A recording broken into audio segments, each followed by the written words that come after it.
Hi, my name is Suri Crowe, and I'm very excited to be joining the MeidasTouch Network as a contributor.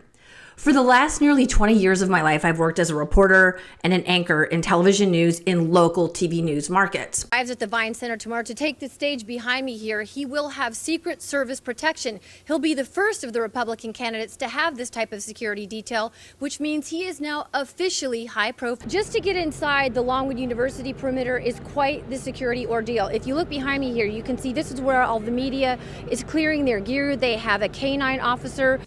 I want to share my story with you today about what led me from working in corporate legacy media to going to independent media and why I think it's so important. And my hope is that by me sharing my story, it will give you a better understanding of how big media companies operate and that you in turn will be a better informed news consumer. All right?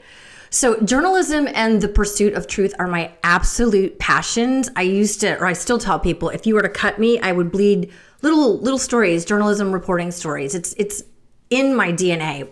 But my last position within a corporate news environment revealed to me that I needed to go a new direction. Okay? Sinclair Broadcasting Group is a right-wing media conglomerate. It owns close to 200 local news stations across the country under different network banners or affiliates. Like my former station is an ABC affiliate, but Sinclair also owns CBS, NBC affiliates, etc.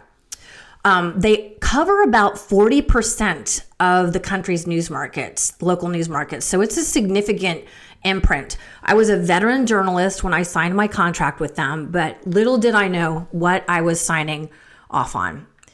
Here are just a couple of articles that were written about me after I came to a bitter end of my 3-year ironclad, might I add, contract with Sinclair.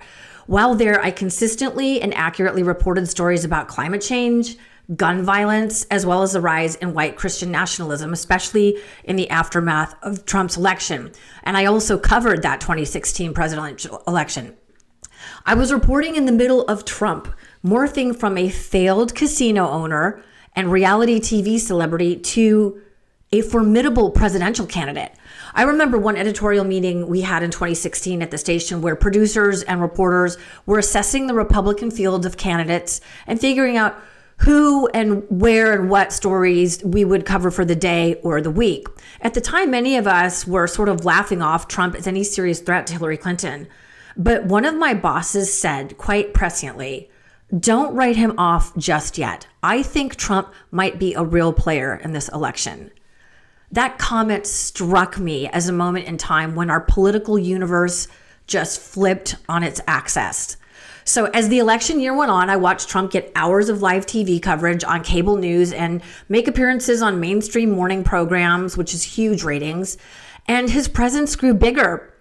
That's one of the key takeaways for me as a journalist that I got from that experience. Be careful what you amplify, because Trump was given millions of dollars of free political advertising on both network and cable TV, and that only helped him build his audience. I was at that Trump rally in Lynchburg, Virginia, when evangelical and at the time Liberty University president Jerry Falwell Jr. anointed Donald Trump as the candidate for the white evangelical voter bloc. This was a massive turning point in Trump's campaign. Secret Service agents roped us off into these reporter corrals, taking away our ability to freely cover the event, which I thought was really weird because I'd never experienced it before. I also witnessed the growing hostility toward the press that Trump continues to foment to this day. When I questioned Trump's Secret Service detail about the confinement of reporters behind these barricades, he responded, "Well, have you ever been treated like this at any other political campaign stop?" I was like, "No."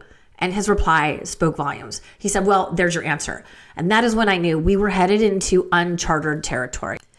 I regularly went toe-to-toe with my bosses, asking that I just be able to do my job as a journalist.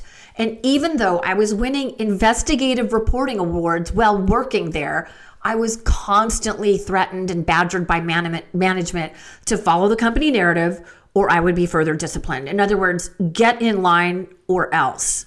It all began with a story I covered on climate change, where news management insisted on including the unscientific perspective of Donald Trump. And this was before he had assumed the presidency.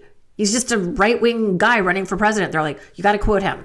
This false equivalence pattern was forced down reporters' throats, and subsequently our viewers, who I would wager most of them had no idea that there was this corporate narrative that was very slickly being embedded in their local news consumption. We tilted negative bias in every story we covered about Hillary Clinton.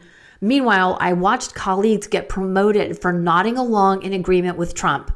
I later discovered that Sinclair had allegedly made a backdoor deal with the Trump campaign to provide him favorable coverage in the election run-up. It made my jaw drop. It felt so dystopian. I was like, what are we doing? This is not good journalism. In 2017, I approached the then news director to express my growing concern about the boldness of the white nationalist movement in Virginia following Trump's election. And I told him that I thought it was a story that needed investigative reporting. I had even been personally threatened by one of these white supremacists.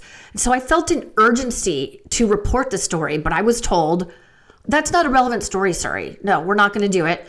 Meanwhile, that same news director was busy assigning reporters, riveting stories about dangerous tricycles. 3 months after I proposed that exact story about investigating the white Christian neo-Nazi movement in Virginia, the neo-Nazi attacks occurred in Charlottesville, literally in our viewers' backyards. It burned me up to know that perhaps I could have shined a light on this before it got to that level, but I was gone soon after, and it was not a pleasant exit with management there. Big media corporations mean big dollars, so revenue drives the bottom line in legacy media companies, as do large corporate tax breaks, which we know are predominantly sponsored by Republicans. And media empires are always looking to expand their audience because that means more advertising revenue. You might have seen this in action when CNN hired a conservative to run its news operations. Remember, CNN is owned by Time Warner, massive corporation. So ultimately, Chris Licht was fired after CNN was heavily criticized for hosting a disastrous town hall with Donald Trump this past year. Yet CNN, along with many other legacy media management, are averse to reporting views that their viewers or readers do not want to hear. Why? Because viewer loyalty and numbers mean everything in the TV news game. Fox ended up paying nearly $790 million out in a settlement to Dominion, all because they didn't want to piss off their viewers. Like, ridiculous. Anyway, since my departure from corporate media, I have been disheartened by the practice of both siding in the legacy media landscape. For example, pay attention to the narratives that news outlets are painting. Take a look at this recent headline from Newsweek, where the once reputable news outlet is now quoting Donald Trump, a 4 times indicted, twice impeached insurrectionist ex-president who a jury found responsible for sexually assaulting a woman, is a credible source of leadership opinion on President Biden. Not to mention, he is the same guy who tried to overthrow our democratic form of government and stole classified government documents and refused to return them. We know this, enter Jack Smith. About a year ago, President Biden gave a speech about the importance of preserving our democracy. And veteran reporter John Harwood said this in his last live shot for CNN before they fired him. Of course, it was a political speech. We're in a midterm re-election year. The issues that he's talking about are inherently political. But I think it's also important to say that the core point he made in that political speech about a threat to democracy is true. Now, that's something that's not easy for us as journalists to say. We're brought up to believe there's 2 different political parties with different points of view, and we don't take sides in honest disagreements between them. But that's not what we're talking about. These are not honest disagreements. The Republican Party right now is led by a dishonest demagogue. Many, many Republicans are rallying behind his lies about the 2020 election and other things as well. And a significant portion, or a sufficient portion, of the constituency that they're leading attacked the Capitol on January 6th violently by offering pardons or suggesting pardons for those people who violently attacked the Capitol, which you've been pointing out numerous times this morning. Donald Trump made Joe Biden's point for him. Those comments are as true today as they were a year ago. Just look at the absolute chaos that the Republican Party is in right now. I love this Dan Rather quote. I actually love all Dan Rather quotes. But this one says, a general note that false equivalence is very different from fairness. He's correct. Journalists need to be fair, but we should not elevate falsehoods in an attempt to appear balanced. That's just no. So what do you do to ensure that you're getting accurate information? First of all, expand your news menu. It's like, just don't eat one food all the time. Expand, look around, and make sure that you're going to reputable sources with reporters who have proven track records, that they are showing you how they got the information. Here's the source of information, and you can track it down to credibility. Hear different and varying takes on the news of the day. If all you are reading or listening to is stuff that you totally agree with, take stock and look for differing perspectives.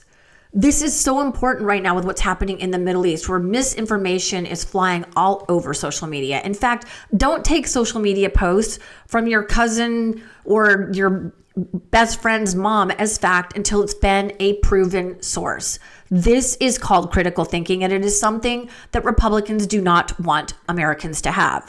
And so do large corporations. In fact, they want you to kind of be on the bandwagon with what they're providing. Listen, the safeguarding of democracy is at stake. I think most of you who would be watching this video know that. Journalists are the watchers on the wall, defenders of truth and democracy. I take this job so seriously. However, the reality is that most legacy media outlets are corporate owned and far from liberal for the reasons I explained earlier. I know that is not the narrative that we're constantly being fed, the liberal left-leaning media. But the truth is, it's not left-leaning liberal media all the time. We are in a perilous time, so we need honest reporting as much as we ever have. Initially, it was really scary for me to step away from corporate news because that was the only world that I ever knew. But I believe that independent networks like the MeidasTouch Network are the way forward to getting accurate information in a time of nonstop mis and disinformation. The way that facts and evidence are laid out for you here. As they say, and I completely agree, the truth is golden.